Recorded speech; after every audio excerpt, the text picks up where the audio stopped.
जय हिंद साथियों, सेना भर्ती की तैयारी करने वाले युवाओं सहित देश भर के लोगों के लिए एक तरफ उत्तराखंड के अल्मोड़ा का रहने वाला प्रदीप मेहरा उसके संघर्ष के चलते इन दिनों चर्चा का विषय बना हुआ है।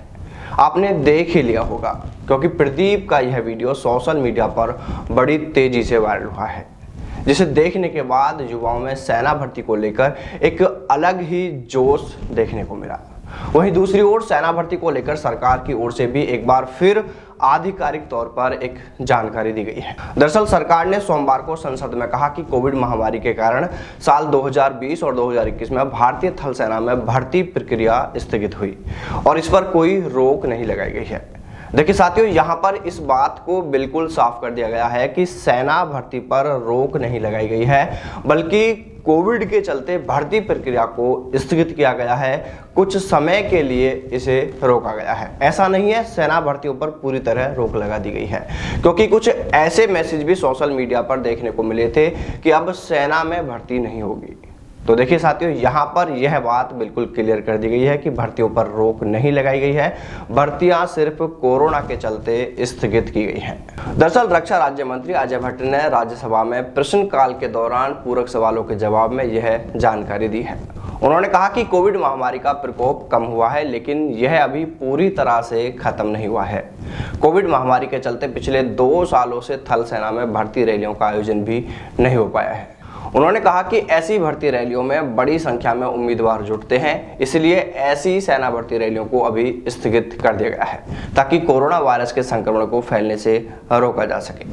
हालांकि साथियों, सोचने वाली बात यहाँ पर यह भी होगी कि क्या चुनावों में भीड़ नहीं हुई थी, वहां कोरोना का खतरा नहीं था जिस तरह सेना भर्ती में भीड़ की बात की जा रही है। तो देखिए साथियों, इस सवाल को लेकर हमने सेना के अधिकारियों से भी बातचीत की हमने, क्योंकि एक जिज्ञासा बन जाती है आखिर सेना भर्ती पर रोक का असल कारण क्या है। तो हमने उनसे डिस्कस किया था और हमने उन्हें यही कहा था कि जब चुनाव व अन्य भर्तियां हो सकती हैं तो फिर सेना भर्ती पर ही रोक क्यों है। तो देखिए साथियों, तब उन्होंने हमें यह कहा था कि सेना बिल्कुल भी कोरोना का खतरा मोल नहीं लेना चाहती है, क्योंकि अगर सेना भर्ती के दौरान सैनिकों में यह संक्रमण फैल जाता है तो यह सेना और देश के लिए बहुत बड़ी परेशानी का कारण बन सकता है। इसलिए सेना बिल्कुल भी किसी भी स्तर पर कोई जोखिम नहीं लेना चाहती है। इसी कारण से भर्तियों पर रोक है। और देखिए साथियों, यहाँ पर हम यह भी क्लियर करना चाहेंगे कि हम यह बिल्कुल नहीं कह रहे कि जो कारण हमें बताया गया है सेना भर्तियों को स्थगित करने का वह बिल्कुल सही है, क्योंकि कारण कुछ और भी हो सकता है। वहीं रक्षा बलों में भर्ती के संबंध में रक्षा मंत्री राजनाथ सिंह ने भी एक प्रश्न के लिखित जवाब में कहा है कि कोविड महामारी के कारण थल सेना में भर्ती प्रक्रिया निलंबित कर दी गई है। उन्होंने कहा कि वर्ष 2018-19 और 2019-20 में भारतीय थल सेना में क्रमशः 53,431 और 80,572 पदों पर भर्तियां की गई। वहीं 2020-21 और 21-22 में भारतीय नौसेना में क्रमशः 2772 और 5547 कर्मियों की भर्ती की गई।